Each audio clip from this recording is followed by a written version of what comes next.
certas estradas há, sem pressa, e que tranquilas vão contentes, como o caminho de uma prece, riacho de águas transparentes.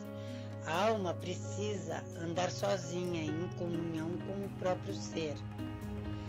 O céu com ela vai, caminha com ela a terra a se estender.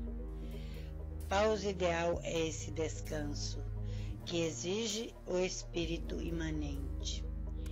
Há sombras no caminho e um manso mover de folhas que se sente. Falta-nos Deus pela vereda neste silente caminhar. Na paz, macia como seda, nossa alma vai. Prossegue a orar, pelo caminho de uma prece. A mente em Deus se aquieta e aquece.